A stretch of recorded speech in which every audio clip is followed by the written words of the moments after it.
What's up, potheads and political junkies? You're watching Cannabis Culture News Live. I'm Jeremiah here at the Pot TV studios in Amsterdam with my man, Mark Kush.ca in the house. What's going on, internet? It is, what is it, the 20th, Friday the 20th today of July. And we got the Urban Grower, Remo's in the house.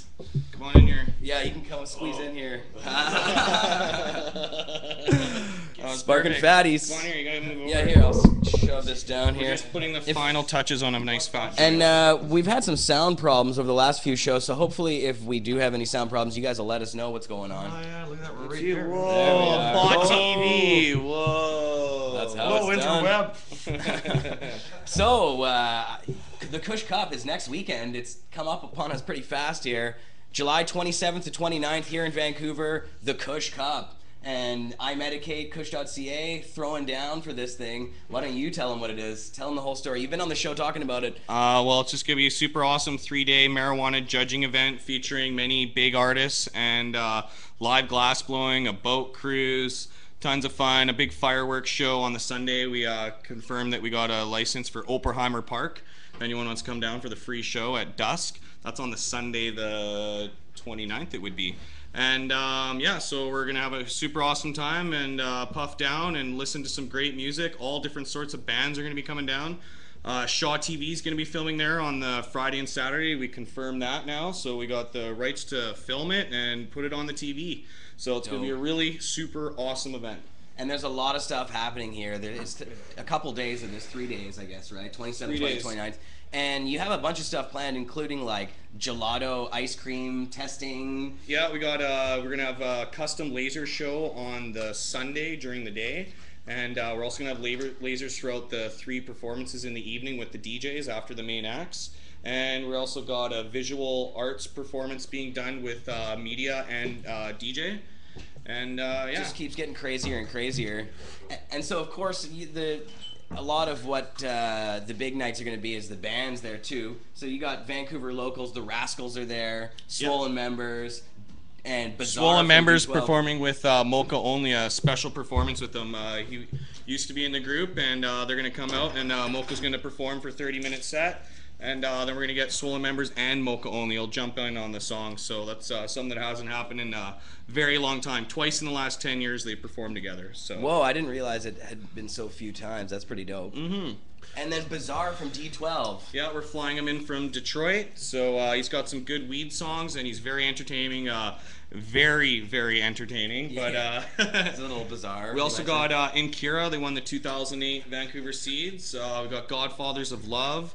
Got Don Castro, Surrey Kings. We got Southern Death Trap. They had Chad Cougar play on their first single they released. They're pretty heavy on in the rock scene. Southern Death Threat, wasn't it? Oh, Southern Death Threat. Sorry, so many bands. So yeah, but the big list. yeah, Southern Death Threat's going to be on the Friday. There's a bunch of other acts. Mr. Fantastic. He's an acrobat and does wicked Rastafarian music, and we'll be just setting down a bunch of DJs. It's just coming together. Yeah, it's a big one. And so you've actually done some media appearances. You and I and Anthony went together to Rock 101 on the Bro Jake show, which was hilarious. Did you guys blaze in there? No, we were not allowed to blaze in the studio. We can blaze in here, right? Oh yeah, we can blaze in this studio. Oh damn, it's too late. Yeah. Yeah, sorry. we're the boss is okay with it, I think. Not only did they have us on there, they but they let us film and post the video. Exactly. Yeah, exactly. The video right now, actually, you can find it on pot.tv through the TheWeedGuy's account, YouTube account. Awesome video. It was well put together. And we met Mr. Kush at the end of it. Yeah, it was. We didn't have to edit that video much. It was just pure magic the whole time. So. And we played it on last week's show, I think. Last week's show. And actually, they put it on Rock 101, which is a big thing for me to see. And they've been playing the parts of the interview on Rock 101, which I'm not advertising with. And we're actually doing a weed commercial on the Fox. So it was the producer of the Bro Jake show that read the commercial. It's his voice on the commercial that brought us down there. Same network, right? Same network, same company, yeah. Yeah. Yeah, and so today I'm going to be going on the Todd Hancock show in about an hour and 15 minutes, about 5:15 to 5:30 on 99.3. Nice. And they're going to interview me, and it gives me an That is the opportunity Fox. to, that is the Fox, and it gives me an opportunity to speak to thousands of people. That's great, man. Are you selling any of the tickets yet, or what? How's that going? Tickets are definitely starting to move. So we started doing online sales. There's also a lot of people coming in next week. I've been fielding phone calls from people from all over the world starting to arrive. Lots of the sponsors of the companies, or a lot of the sponsorship companies are bringing a lot of VIPs in. So we got Skunk Magazine. I know Johnny V's coming. We got the owner of Hortilux Bulbs is coming. Got the head of Advanced Nutrients in Europe coming out. We got Urban Growers going to be there. We got Adam Scorgi. We got other people flying in that are just coming to be judges also from all over the world. So it's going to be really exciting. And you showed me the pictures of the crazy boat for the boat cruise. That's just nuts. So exciting. And all these are smoke-friendly venues. I mean, the boat, we got smoke on the deck, but it's just a gorgeous boat. 210 passengers. It's free if you're a judge, so you can come down. Also, it's important to point out that if some people can't afford to become a judge or they don't want the cannabis, there's a 3-day concert-only pass from 7 onwards from when the concerts are at the separate venues, and those are $150 or $55 a day, and you can buy that online. So if you're not a patient or you can't make it for all 3 days, that's one way to do it. Can you bring your own dope?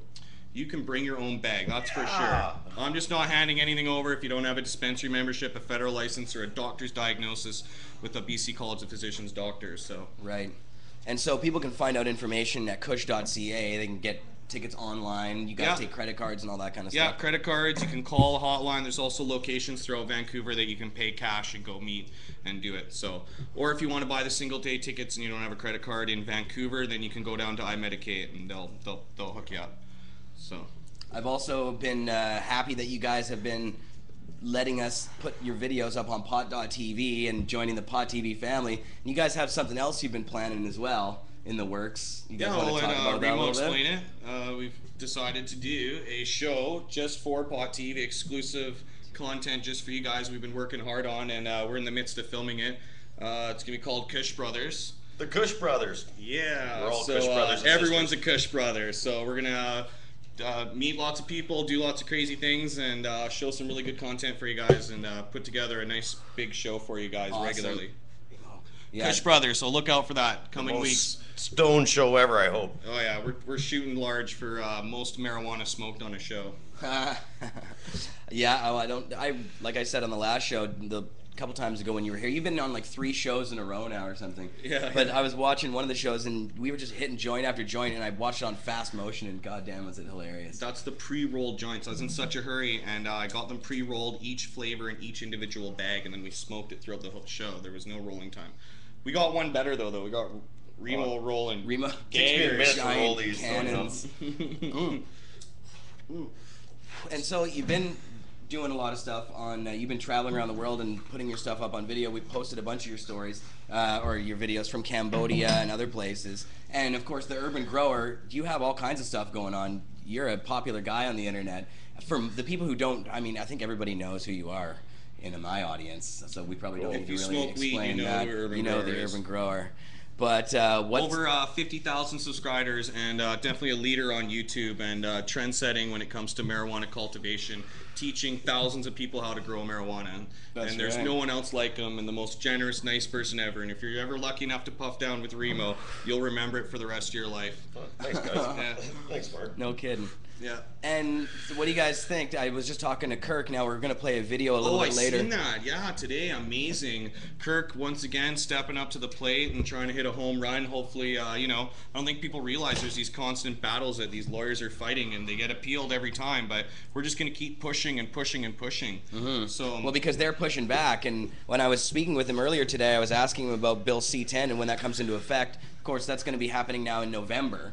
But now with the MMAR program, they actually want to eliminate personal cultivation licenses altogether. Now that's their next step. That's not bonus. only bringing in the mandatory minimums and then get rid of the growing altogether. Yeah, and also I'm a resident of Coquitlam, and I've been asked to speak on to the council on July 30th. they're also trying to pass bylaws to limit people from cultivating, and also to have only federal dispensaries, which don't exist. There's no licensed federal dispensaries. But people don't realize that the federal government challenges every single ruling that they've ever had, including the program that we're in right now. They're totally against it, and of course they're going to make it as hard as possible. But they appeal every decision, every step forward, they appeal it, including Matt Myrna, which was a huge case, and of course they appeal it. So they're just dragging their feet, you know? Yeah. And I think it's time we hold accountable the politicians that are upholding these laws. Really. Well, and I think you named RV Myrna, that case going on. This is how we have to fight it, because the Conservatives are going to continue to make these stupid regulations and laws and go against everything that Canadians want. And really, I think our only hope now of fighting this is really through the courts. You know? Yeah, well, it's our right. It's the fundamental right is medical use of cannabis, and how you access it should be easy, and it shouldn't be an 8-week waiting list. And if the government tells you you aren't allowed to grow pot anymore, what are you guys going to do? We're definitely going to grow and also fund lawyers to fight them and lead the way. And if it comes down to it, we'll block traffic, we'll go to jail, we'll do whatever it takes to get the message through to people that patients have rights, including what medicine they choose to use, especially when there's been 0 deaths. Like, they got nothing on it, literally. Yeah. Don't you think if they had someone die from it or something, they'd be like to the cigarettes, you know, with the advertisements on that? They got nothing. Well, and about the medical marijuana specifically and the act of growing it, I think the act of growing it itself is therapeutic. I mean, that actually helps people, and I think there's evidence to prove that. Yeah, well, it's also a form of like physiotherapy, because you've got to work your plants, and it's something else for you to focus on besides your illness is another thing. So psychologically, I meet a lot of patients that get their license. Oh my God, are they happy? Yeah. I got my license, right? And they get to grow, and they're like so enthusiastic. I bet you they forget for that minute when they get their license that they're even sick, you know? It's like, it's a right that they're so happy to have. Yeah. And yeah, and I mean, it gives it something else to focus on. I think that's key. When I was sick, when I got cancer, I remember one of the first things, I was breaking everything, and it pissed my mom off. I can smoke pot now. Literally, I was like, I got cancer. Well, the only good thing I could think about right now is I can smoke weed, right? And even then, I had the doctors telling me it would kill me and like all that crap. Yeah, of course. I still had the, you know, that side of it. So, but Wow. yeah. Well, no, it's true. I hope people show up July 30th in Coquitlam if you're from there or just want to show up and come to the public hearing. It's July 30th at the City Hall in Coquitlam at 7 p.m. So I'll be there speaking, and anyone that wants to come down there, I don't know if Kirk wants to come down or some other lawyer wants to come there and feed them the straight. I also want to give them a copy of the Union movie. I was thinking the 2001 Senate report, and anyone wants to help out and organize that stuff. I'm a little busy with Cush Cup. Let's talk about what's going on there, because basically it breaks down like this. A dispensary recently opened there, the first one in the city. Yeah. And they've been doing a great job. It's called the Natural Path Society, Yeah, right? Chris McLeod is running it, and they last time I checked when I was on the phone with them, 118 members. I'll tell you right now, when I did iMedicate, it was 50 members in like 3 months or something like that. So there's a definite need in Coquitlam. That soon, that quick, that many members. Awesome.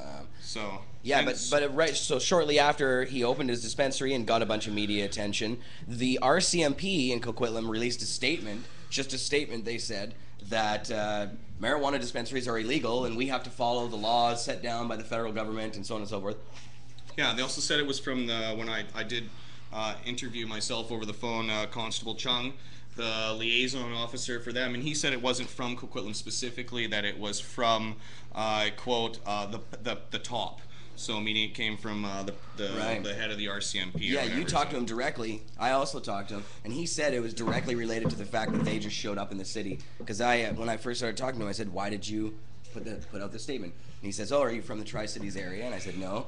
He said, "Well, a dispensary just opened up here," so he was directing it right at them, right? So. Yeah, and I mean, they're basically trying to push us out of their little nice city that they don't realize needs marijuana in it for all the sick people that are there. I find it's like the dinosaurs, the old people that are in the council there. The only person that seemed, when I went to see when they first were bringing up the bylaw, was the mayor. He also seen him on Facebook, was questioning it and asking people what they should do about it. Yeah. All the other ones had these assumptions. They didn't understand that it was a non-profit. They talked about it they talked about the patients as clients.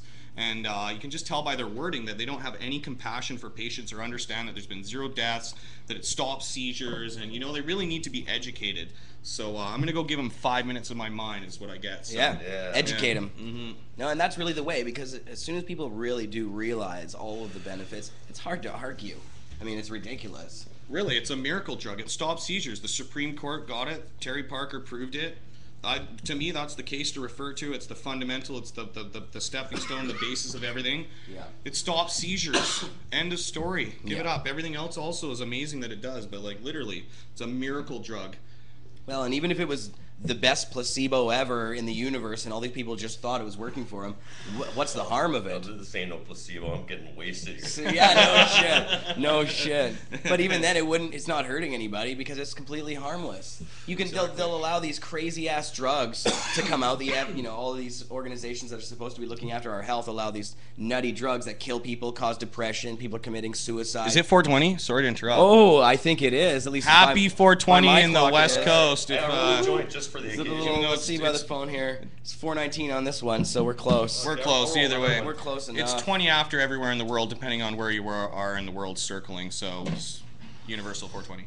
It's always 420. Little theory I have here. So we talked just briefly about iMedicate. You want to talk a little bit more about that?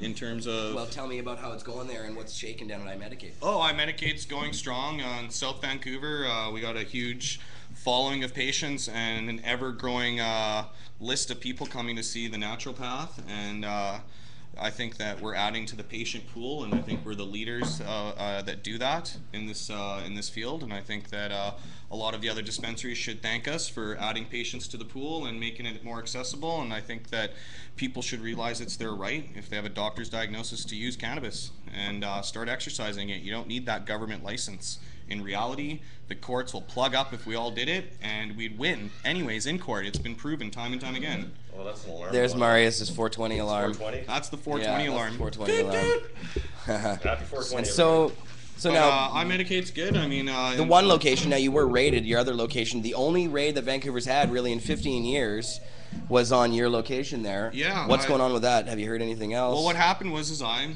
had my lawyer go and ask the police what the hell. And they said they had community complaints. The warrant's sealed, so you can't see who made the complaint. And they basically said we came in with white gloves, and if we come back, that we'll come in with black gloves. Yeah. It's quote unquote.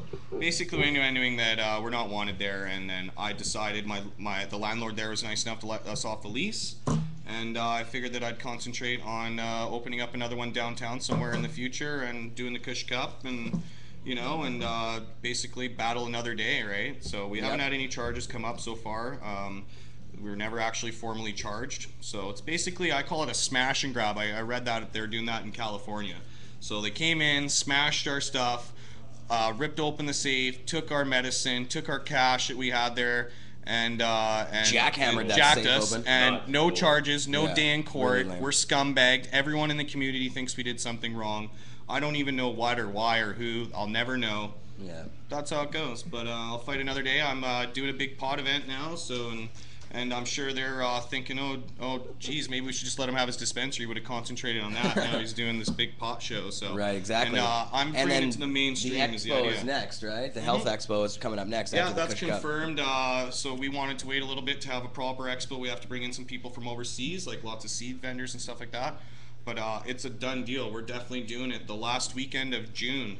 So the Monday will be July 1st. It's going to be a crazy weekend, and we're going to be doing it big. You think Cush Cup's big this year? We got a huge venue for next year. 5 days already booked, contracts done. It's happening for sure. And so the health expo and the Cush Cup will happen at the same time next year. Yeah, the idea is, for those out there doubting what we're doing a health expo. The P&E is a family environment renowned for their dog shows and cooking shows and all that wonderful stuff. Snoop Dogg concerts. We're going to be an add-on to that. We're going to have a wicked health expo full of all that awesome stuff to see with a stage.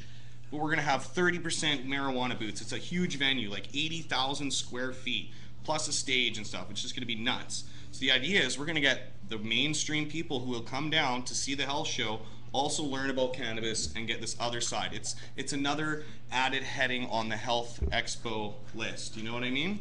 So we'll have people that wouldn't normally learn about cannabis come for the show, come for, you know, to be educated about natural health and stuff like that. And it's a win-win for everyone. Plus, we're gonna have the Cush Cup at the same time, just like this year, only bigger. So it's just like a win-win. We negotiated with the P&E that we'll have buses going back and forth between venues. Oh yeah, perfect. Saturation bombing. Sorry guys. That's right, exactly. Yeah. Whew. Can never I feel like it too. Air raid. And we got to go on the radio next. Yeah, I know. So we're just warming up here, right? Yeah. Oh, this one's good. I'm gonna roll joints. And you guys. What time are you guys on the radio at tonight? Well, they want us there by 4:30. It's a couple blocks away. It's 4:25, and then they said they're gonna have us on between 5:15 and 5:30. Nice. Okay, so people can tune in at 99.3 The Fox, and if you don't live in Vancouver, you can find that online. I'm sure they have a listen live. Oh yeah, you link can listen live right on at the top of their website. Most of them do these days. It's a Todd Hancock show, and thanks to them. And I want to specifically also mention that this Cush Cup wouldn't have happened without sponsors, and that the ticket sales have not been nearly as high enough to be able to pay for the acts, the venues, and the crazy stuff that we got planned. And I would have not been able to do it without all the sponsors, the whole pot business community and others totally made this event happen. And I'm going to say it time and time again next weekend, but it really was done by the sponsors. So, and that's just a group of people coming together to throw this. So awesome. I hope people realize that. And you should come get your tickets. It's going to be an awesome party.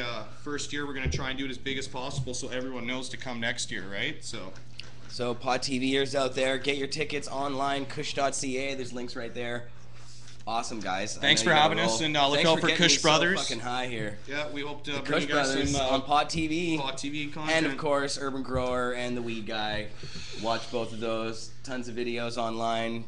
Yeah, and hold your political leaders accountable who are putting these crazy laws. Enough's enough. If I could not stress anymore, call them. Tell them what's up. Holy man, I don't think so. I can't. We covered a lot of information there too. We just like ran through it. Half an hour, we killed it, knocked it out. Thanks for having us on. We got to fly. Yeah, it was awesome. All right, guys, Drivers I'm waiting. flying now. We'll see you guys soon. Thanks so much, buddy. See you again. Love. Thanks, Pod TV. See you guys all in the Cush Cup next week. Bam. Yeah, for sure. Next weekend, we're going to be broadcasting live from the Cush Cup, at least a little bit, I think, here and there. I don't know how much we'll be broadcasting, but... anyone that comes can use their cameras and film and pictures, and there's going to be 3 magazines there, Shaw TV, Pot TV, anyone wants a live broadcast, but exclusively you guys can do wherever you want, wherever you want. So awesome. We'll get you backstage. You can have pictures and schmooze with the booze. Hell yeah, it's gonna be nice. And we can blaze. We'll probably smoke some pot. The Wise Hall on the Friday is gonna be boxed, so I encourage everyone to come out. It's just gonna be so much fun. What's the final strain count? Did we talk about that at all? At least 15, 20 strains. Got a butter booth, a Rumpelstiltskin booth. There's gonna be a hash off competition. Bubble Man's coming to do a hash show, and same with Sita for Green Harvest. So there'll be a hash show also. There's a whole bunch of stuff that's lined up that I can't even begin to cover. It's just, gonna be fun. Boat cruise. It's gonna be fun. Kush.ca. Woo woo. Thanks, guys. All right, and so thank you guys big time. Marius, we got another. Wish we could stay longer. Sorry. That's all good. It's all good. Let's go, Remo. We'll think of you for the rest of the show, guys. All right. See you guys later. We'll blaze again. Awesome. Marius, we have more to do today, a lot of stuff. We actually have 2 videos to play. I have an interview with Kirk Tousaw that we did this morning. Is that looking good here? I'll go to the storyboard here and see how it's looking. Oh, actually, before we get to that video, though, Marius, before we do that, we should play one of those videos. I'm gonna play some music for you guys today from the Cush Cup. These are the people who are gonna be there. I think the first video we'll play is the Rascals video. The Rascals are a pretty dope Vancouver hip hop crew that have been around doing stuff for a long time. I like this song and this video. Marius, do you know which one it is there? Rascals? Should be close to the top. And Bizarda's weed gospel song. Bizarre does I can't even talk. I'm fucking out of here. I am so gone. That's Kush, man. Yeah. Kush Brothers. Killed me. Everyone's a Kush brother. All right, let's check this video out. Rascals. All right, we're back. Awesome. Marius is doing a little camera switching here. So that was Rascals. They'll be at the Cush Cup next weekend here in Vancouver. Now, the next video I want to play is an interview that I did this morning with lawyer Kirk Tousaw. who is working on a case right now. Actually, the North Island Compassion Club in the Comox Valley is a dispensary that's been operating there for 12 years. And just in February 2011, actually, it was raided by the local police, the RCMP, and Ernie is in court. Now, Kirk is doing a constitutional challenge. He will explain to us exactly what's happening in the video I've put together here. So hopefully this should be functioning and working. Marius, how's that looking? Kirk interview? All right, this is my interview with Captain Kirk Tousaw. All right, I'm here with Kirk Tousaw, legal counsel for Ernie Yacub, who's back in court this week in connection with the February 2011 raid on the North Island Compassion Club, which is a medical marijuana dispensary that's been providing medicine to the Comox Valley for over 12 years. Kirk, thanks for talking with us. Can you fill us in on the latest on this case and what's happening in court? Absolutely, Jeremy, and thanks for having me on.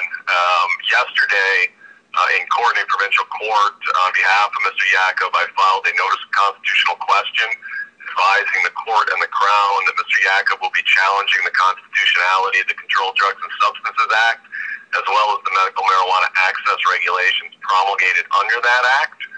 The grounds of the challenge are essentially that the current scheme violates sections 7, 12, and 15 of the Charter because it denies otherwise qualified medical marijuana patients reasonable access to both the legal protections of the program and, perhaps more importantly in the context of this case, access to a lawful supply of medicine. Even people that have licenses to possess cannabis have a very difficult time accessing a safe and quality supply, and so many of them, as did many of the members of the North Island Compassion Club, turn to people like Mr. Yacub to provide them with that access to the medicine that they're lawfully entitled to have. And so we say that Mr. Yacub is filling a regulatory gap, that the courts have spoken on this issue and said that people have a right to access this medicine, and that the federal government needs to again be told that their system is broken and that they need to fix it. And we hope to convince the court that Mr. Yacub, as a result, cannot be prosecuted for the offense that he's been charged with, which is possession of marijuana for the purpose of trafficking. Right. Now, Kirk, were you actually in court this week, and how long will this go for? Yeah, we appeared in court in provincial court Thursday morning, the 19th of July, for purposes of conducting a focus hearing and filing the notice of constitutional question. The focus hearing was designed to give the court an idea of what the case was going to be about, and to allow the court to understand why we needed a significant amount of court time. These are not short trials, and even though the issue's been litigated before, we're going to need to probably put on expert evidence. We're going to need to call members of the Compassion Society to testify both to their medical conditions and their ability to access from the club, but also to what happened to them when the club was shut down. Because many of these people had to go either without medicine or had to go to the street for their medicine, which is obviously an unacceptable option, at least as far as Mr. Yacub, the patients, and I think a majority of Canadians are concerned. So we told the court a bit about the case. The court was concerned with the amount of time this challenge would take, particularly since this issue has been litigated so many times. And mentioned that there were child custody hearings waiting. The courts are backlogged. There are child sex offenders waiting to go to trial. There are, I would say, dramatically more serious criminal matters that need to be. And of course, my point is, hey, it's not our fault that we're here in court taking up this time defending Mr. Yacub. The bottom line is, at any time, the Crown can discontinue the prosecution. They didn't have to charge Mr. Yacub in the first place. And so, sure, there's court time being wasted. I think it's unnecessary. But it's the government of Canada that's making it happen. It's not Mr. Yacub.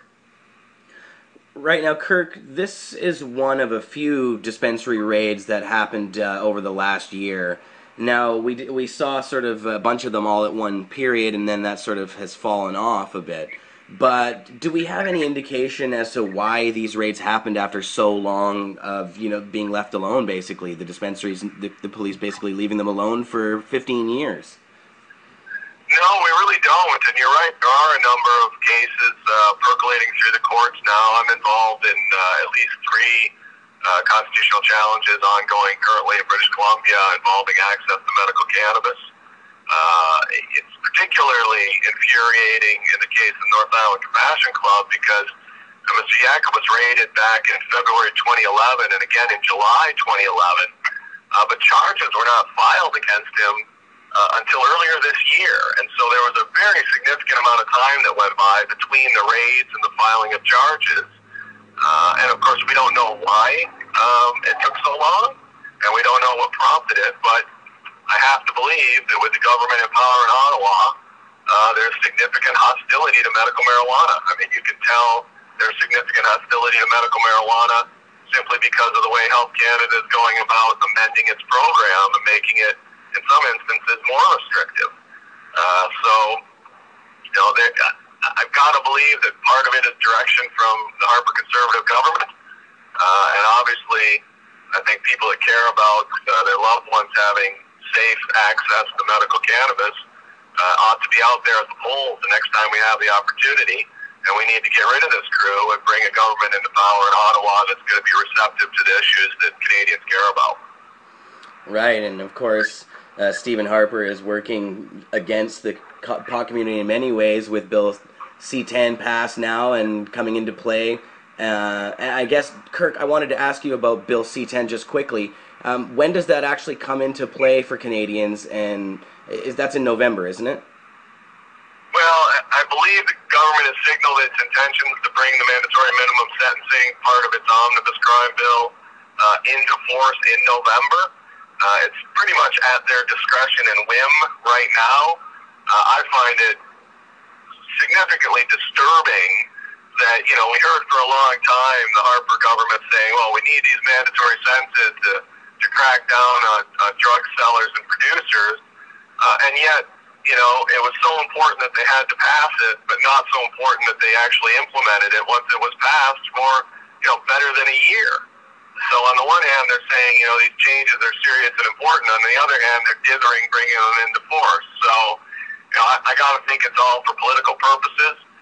They know that the provinces are going to get stuck with multi-billion-dollar bills as a result of this prison expansion program and this mandatory incarceration program. And I think that they don't want to have to deal with the political fallout. So they delayed implementing it so that the price tag wouldn't be known by the time that the next election rolls around. It's all part of the typical smoke and mirrors, lack of accountability that we've come to expect from the Harper Conservative government. No kidding. Kirk, just before we go here, I wanted to ask you about another case that you've been working on recently, the Owen Smith case, the Cannabis Buyers Club. That's another dispensary in Victoria who had their bakery raided over edibles and baked goods. Now, that you were recently in court for that. Now, where is that heading now? That's still going on as well. We got 4 weeks trial time scheduled in February 2013 before a jury in Victoria, and we'll be arguing to the jury that Mr. Smith's actions, while unlawful, were medically necessary in order to alleviate the suffering of the members of the Cannabis Buyers Club of Canada. And we will be arguing that as a result of that medical necessity, he should be acquitted. And I have every confidence that the good people of the city of Victoria will understand that sick and suffering Canadians deserve safe access to medical cannabis, including derivative products like tinctures, teas, and cookies. Excellent. Well, Kirk, thanks a lot for coming on today. You're doing fantastic work. Much appreciated, and we'll have you back again soon for sure. Jeremy, it's my pleasure. And if people want to keep up to speed with what we're going on, of course, they can visit cannabisculture.com and my own website at TousawLaw.ca. Fantastic. Thanks a lot, Kirk. All the best. You too. We're back? Yes. All right. So that was Mr. Kirk Tousaw. And yeah, we'll keep following that story and see what's in the future for the North Island Compassion Club and other British Columbia dispensaries. Now, I'm going to hit this bong, and then we're going to play another music video. I do need a lighter, though. Maurice, you got a lighter over there somewhere? Oh, yeah. Toss me that. Oh, yeah. Duchess, how are you? Got a bong rip loaded here.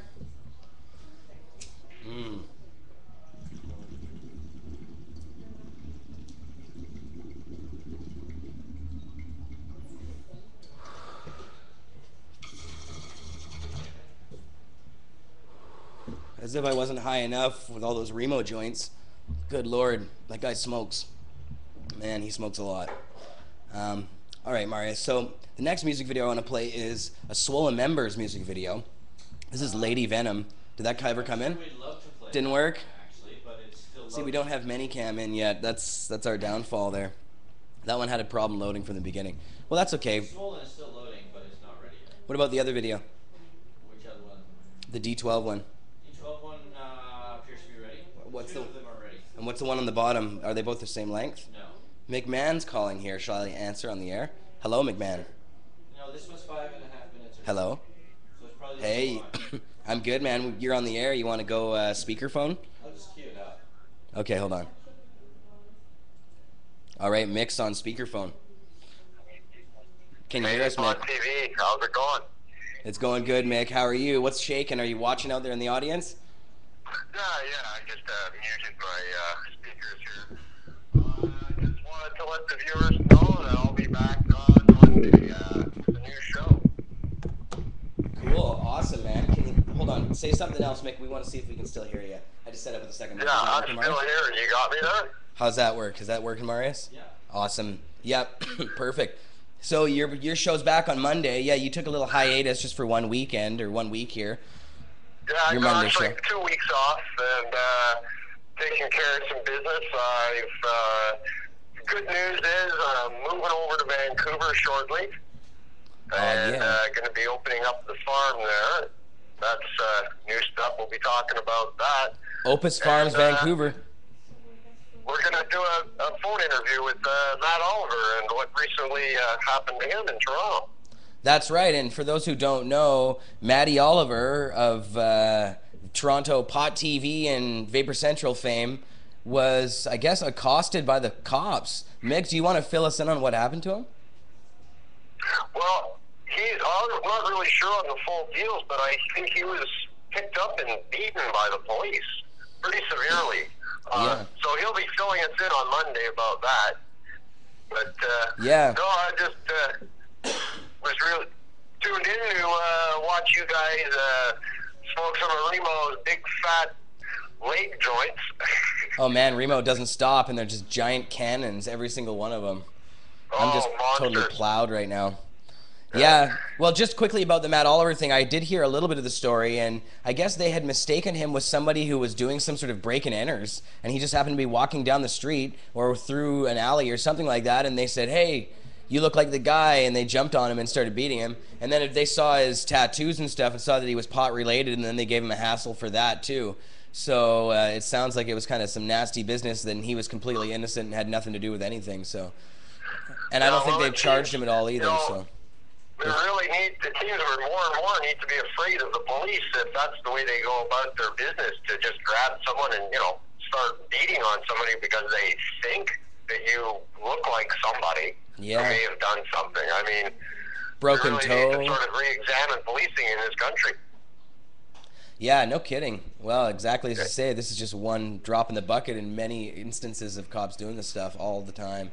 Man, if you go online, there's just endless videos of police brutality on YouTube and Live Leak and some of these other places. It just goes on and Well, on. that's what it seems, is every day there's another story of police abusing their authority and abusing people both physically, mentally, and abusing their property and stealing, and they're just really another armed gang.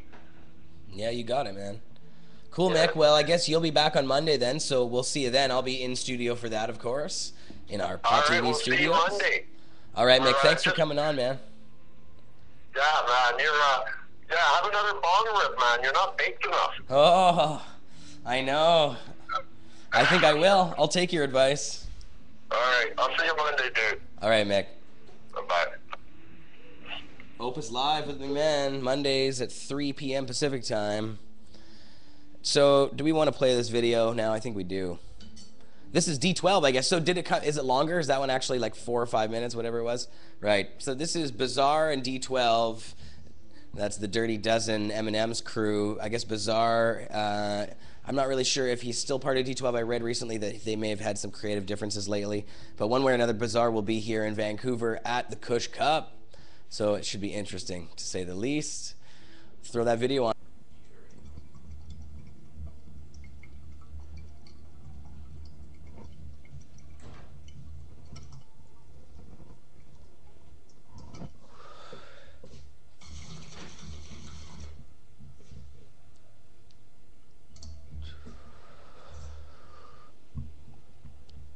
Duchess.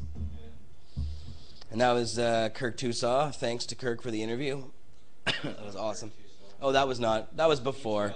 Before. Well, that was. I think Kirk's part of D12 actually. He like rapped. He was the third one to rap. My mistake. He's gonna be rapping Kirk Tousaw at the Cush Cup as well. Yeah, he always does a good rap. Marijuana Man will be DJing for him. Yeah, he's a good dancer. Man, he really is. He does like all these Michael Jackson moves. Blows everybody away every time. Does it in the courtroom too. That's how he wins these cases. It's like watching American Idol in there or something in the courtroom. All right, well, yes, before that was Kirk, and that was D12. We're going to switch everything around afterwards and then really confuse people. Okay, so what's next? Maybe Maria should tell us what's next since I don't know what the fuck's going on. I don't know if they can hear us. No, you gotta introduce Lisa Kirkman if you don't have mic. Oh, you don't know if they can hear us? Oh, you mean you. Yeah, so this next video actually is my interview with Lisa Kirkman. Now, in Alberta, just this week, the Alberta Health Services allowed a group of medical marijuana patients to actually set up a vapor lounge and support group inside of a very large Alberta Health one of the centers there. And it's pretty cool. We had some stuff on the front page of Cannabis Culture about it. I think Marijuana Man talked about it on his show. And I wanted to talk to Lisa Kirkman about it. And what I, pardon me, coughing, what I found out when I did talk to her was that they allowed it in the first place. My goodness, this is what I'm smoking. Check it out. Oh, here's a nugget of it. It's pretty tasty. But they allowed it at first, and then they said no afterwards. Once it got a little bit of press, we actually posted the article that came from the radio station. And once that radio station article got out, the Alberta Health Centre people said, no, you can't do this. And they've now said they have to actually smoke outside. They're not even allowed to vaporize. They're still allowed to have their group, but they're not allowed to vaporize. So that's kind of the whole point of having the group, was to allow them to vaporize, use their medicine, get help for it all at the same time. The education and the learning of the actual units themselves. If you have to go outside and everybody has to go outside to smoke, how can you really get together and have a meeting? It's not really very smart. So anyways, Lisa will tell us more in this interview. And I guess that'll be the end of the show. This is we don't have anything else to play because that last Swollen Members video didn't fly in, but that's cool. And actually, this video we've had to rig it up a little bit different because the Lisa video. Well, we figured it out though. If it doesn't sound okay, tell us in the chat. Hopefully, it should sound okay. Marius, do you want to give it a try? Figure it out. Okay, so thanks for watching, guys. Awesome show. We will not be doing a CCN show next Friday because the Cush Cup will be happening, but we probably will be doing a live broadcast of the Cush Cup. So tune in for that kind of thing. And as you heard, Opus will be back on Monday. So that's the next thing on the Pot TV agenda. And of course, there'll probably be some Vapor Central stuff happening before then. So tune in probably this evening in a few hours. Anyway, Marius, throw that on. Let's see how this goes. Peace, guys. I'm here with Lisa Kirkman, who you may know as a friend of the show. We call her Mama Kind. She's a writer for many pot magazines and websites, and she is acting in her capacity today as the spokesperson for the Calgary MMAR Patient Support Group. Lisa, good to have you on the show. Thanks for stopping by. Thank you so much for having me, Jeremiah. I really appreciate it. It's always good to have you. And Lisa, I wanted to ask you, of course, about the big news in Alberta this week. And maybe you could fill us in on what's happening there with the Alberta Health Centre and this new vapor lounge. Sure. What had happened is many people have been speaking for a long time about getting together. Really, it's the patient support group. So it's a support group for anybody who has a MMAR card, and we have to kind of restrict it to MMAR cards because this is Alberta, so we have to keep it, sort of as legal as can be. And so, they have support groups of all other sorts in Alberta Health Centres. And by Alberta Health Centre, I mean any provincial health care facilities. So that includes hospitals, that includes smaller doctor's offices, but also includes bigger health centres. I know here they're sort of like hospitals, but without the beds. And so they have these type of support groups for all sorts of other special needs communities. And I wanted to see a place that medical cannabis consumers could get together, support each other, talk about issues that they're having, educate each other, use a vaporizer, try out the vaporizers. We don't have any vapor lounges, regular vapor lounges in Calgary. We're one of the few major cities that don't, nor do we have a compassion club of any sort. There's not even an underground compassion club in Calgary, so there really isn't anywhere for medical cannabis consumers to get together to do this sort of thing. And I was going on a precedent that both I and other MMAR card holders had used their vaporizers in other AHS facilities, Alberta Health Services facilities, like the hospital, for example. I myself have used my vaporizer in a couple of different hospitals, and in fact, I'll be using it again. I have to go to the hospital again in a couple of weeks, and I'll be using it again in my hospital room. In one case, actually, I was sharing a room with somebody else. I didn't just whip these things out. I phoned the hospital beforehand. I spoke with my doctor, and if it was a case of I was going in for an operation, then the pre-op people and with the hospital, and they would have me bring in my vaporizer so their electrical department could check it out to make sure that it was acceptable to use in that type of environment, and it had been okayed, and I had used it. So this wasn't, again, there's no just whipping out your vaporizer just because you assume you're legal, so therefore you can. And also, I didn't go to AHS saying I want to start a support group and not mention the fact that we wanted to be able to medicate right there in the meetings. I was very, very clear about what we were doing. This isn't a vapor lounge in the traditional sense of a vapor lounge where just anyone can come to it and enjoy their cannabis. This is very specifically for MMAR card holders. And it's got a very specific purpose of being support. There is a lounge aspect of it, though, too, because one of the most important parts of, I think, any support group is the socialization aspect.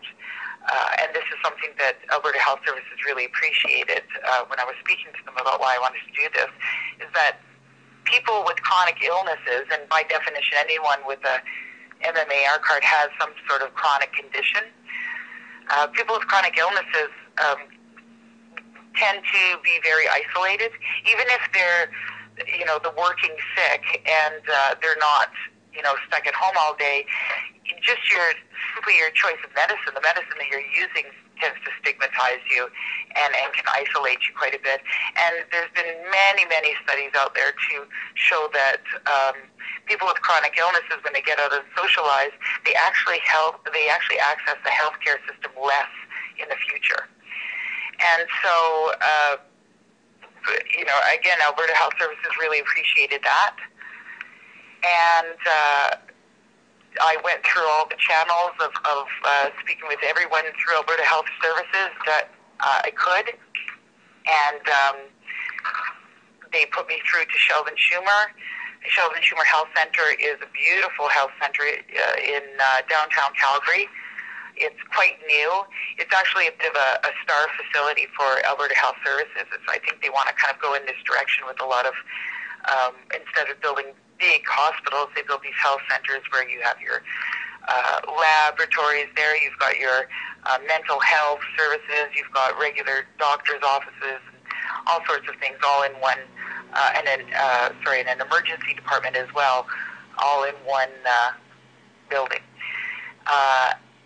And they also hold a lot of different support groups there. So they actually, I asked for Sheldon Chumir, thinking I'd shoot for the stars, and they gave it to me. They put me through to them, and Sheldon Chumir gave us a beautiful, beautiful space on the 3rd floor. It's got big, beautiful windows. We don't even have to use the fluorescent lights. It's a beautiful space. We had our first meeting on July 4th, and there were, I believe, 10 people came. And we had munchies there. We had all kinds of magazines and books, all sorts of information for people to read. Some of it they could take home. We had several different styles of vaporizers there for the members to use.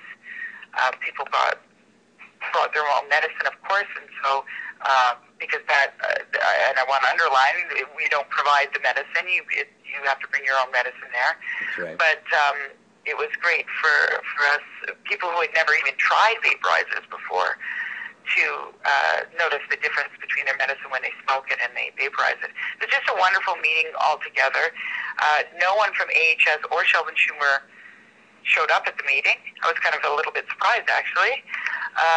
But we cleaned up afterwards and didn't hear anything from them afterwards. We just carried on and had the next meeting booked for the 18th.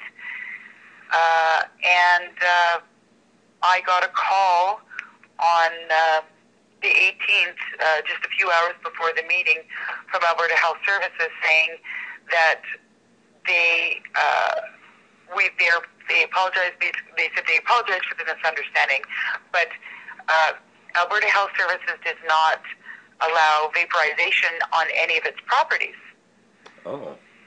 And I was like, really? I said, really? I said, that's actually not true at all. One of our members actually has been using his Volcano at the chronic pain clinic in AHS healthcare facility just a few blocks away for well over a year.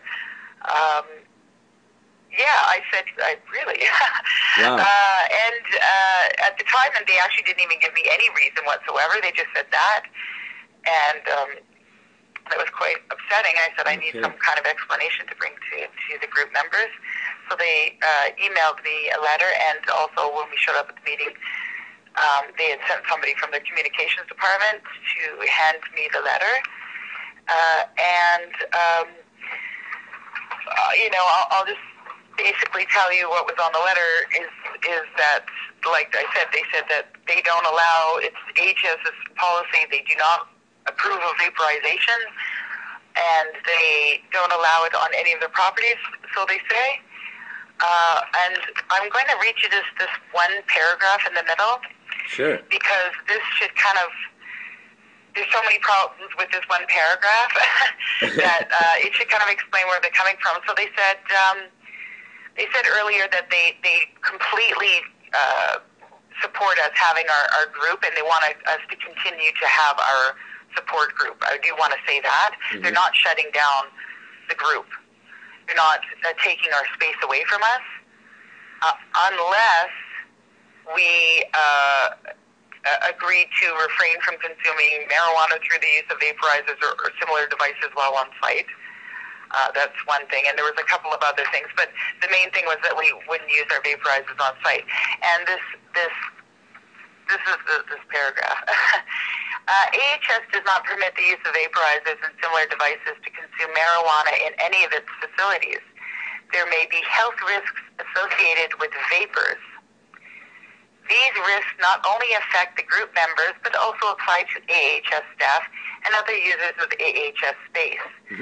The vaporizers contain a heating element which may pose a fire or combustible risk. Further, there may be a risk to other users of the facility depending on how the used vials are discarded. Okay, so there's a lot of problems in that whole paragraph right there, beginning with the out-and-out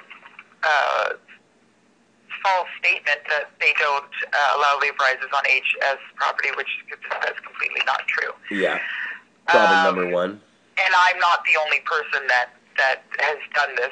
Many people use it. I know in the when you're having chemotherapy, people who have gone for chemotherapy have used their vaporizers in at least at one of the cancer centers. Anyways, the point is that that's not true.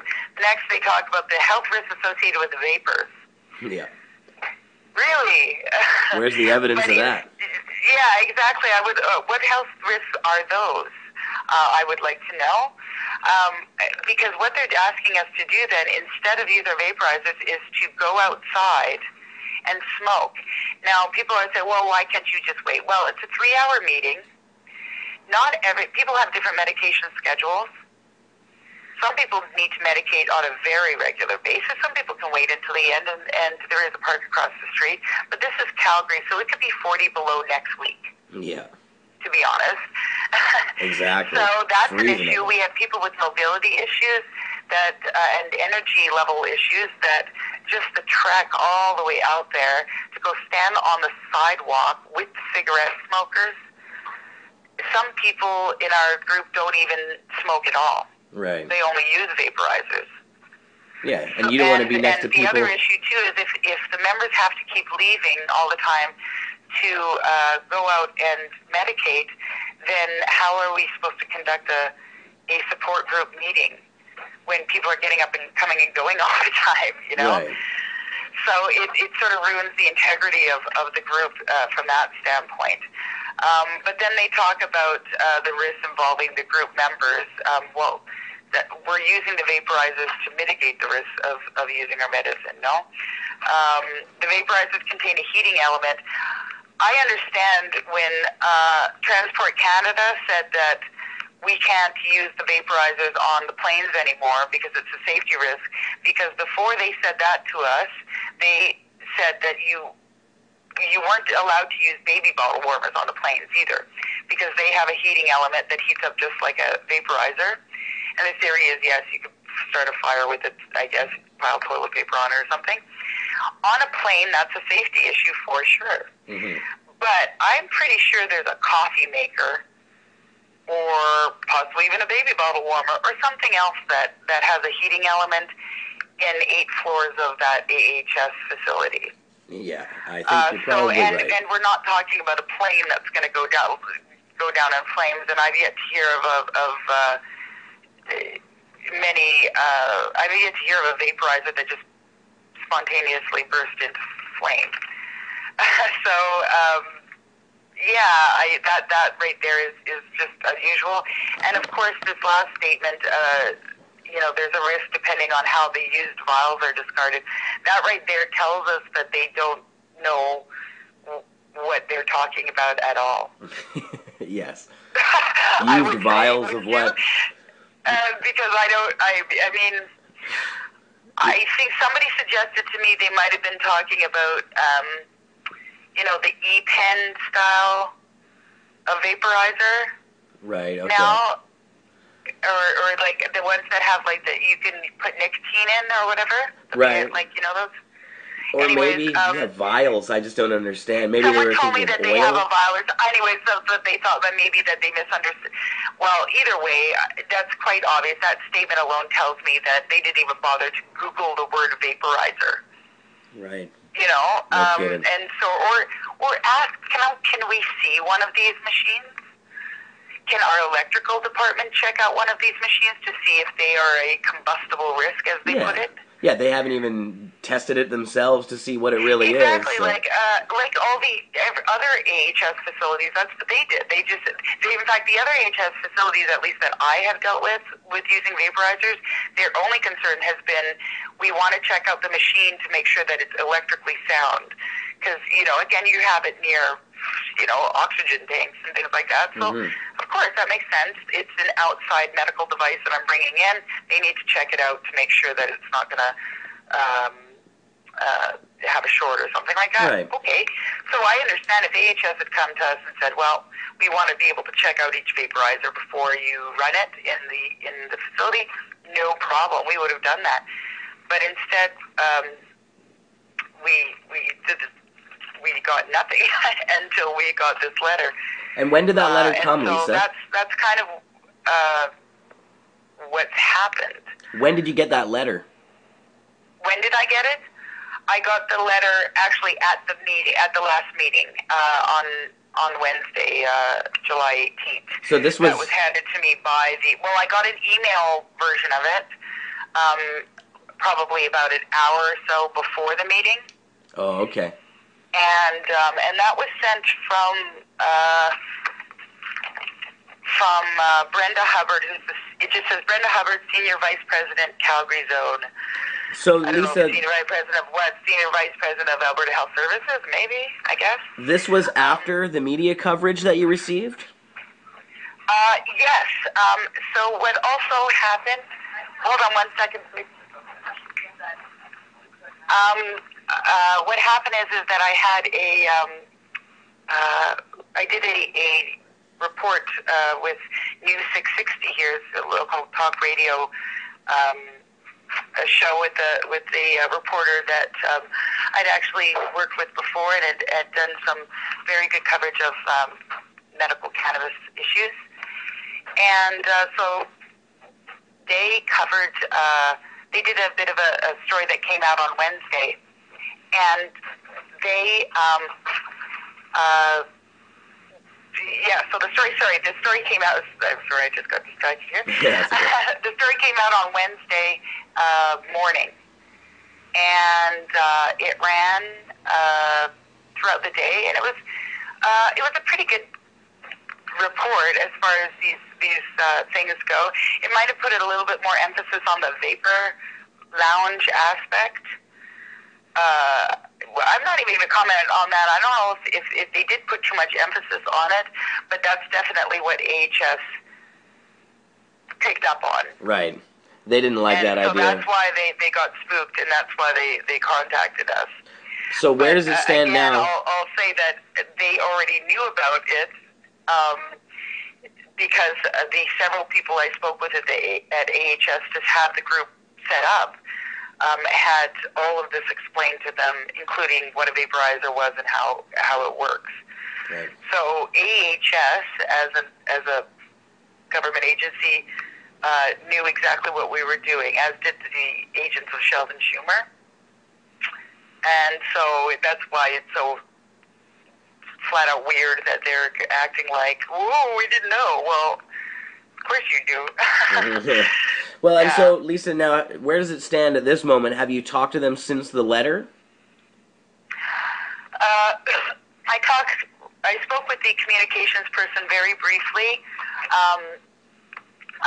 just when he handed me the hard copy of the letter, and I just basically gleaned that they didn't really know what they were talking about. So I didn't want to really press anything, because again, they're very supportive of us keeping the space and of having the group itself.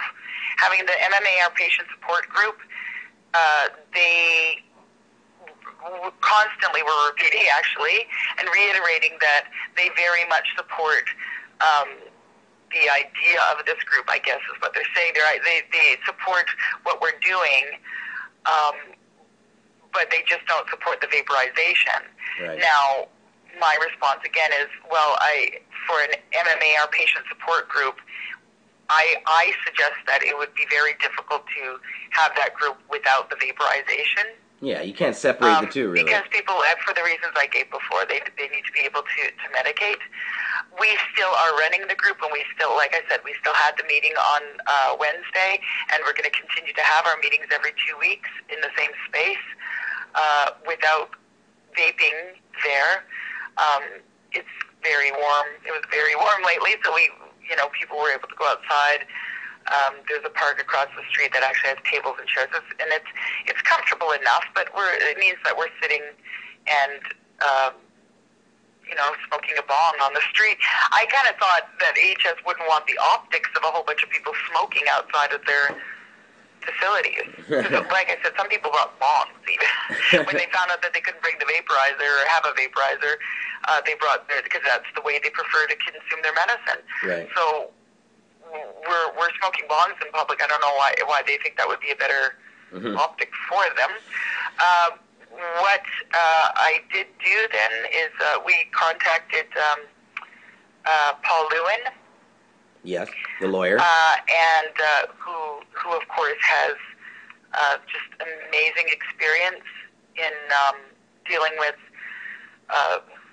medical marijuana issues and patients' rights and the human rights issues and equality issues around sure. being a MAR license holder. That's right, working on RV Myrna as well.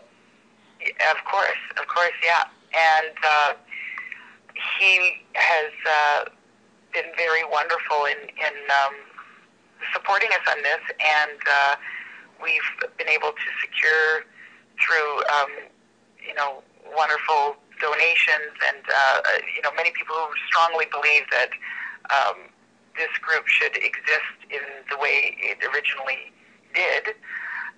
So we are actually we have Paul working on our side now for us. Fantastic. And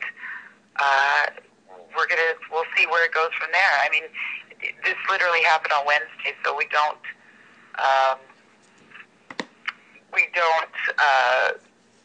quite know yet what we're going to do. Right. But Well, we'll have you back on the show. That we're confident, and I think we are going to be able to get the vaporizers back in there eventually. Excellent, Lisa. We'll definitely bring you back when you guys get a little further on this one. And is there a place that people can go to find out more information about what you guys are doing there? Yes. You can go to the Facebook group. Oh, I wanted to mention, too, also that there was a good... I was on a CBC Eye-Opener, CBC Radio 1 this morning, and that went really well. I was able to really to explain sort of what's going on with the situation.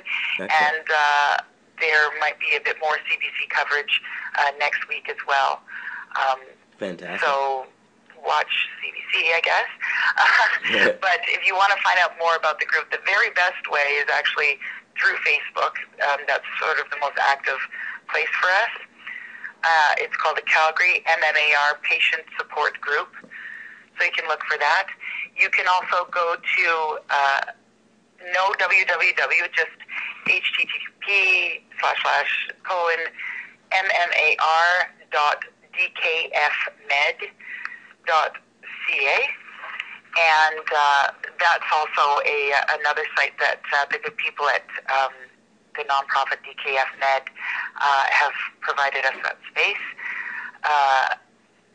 So you can check us out there. But probably the best place is the Facebook page, because that's the easiest way to find out what's going on, see where the story's been posted, and contact me as well if you need to have more information about what's going on with the group.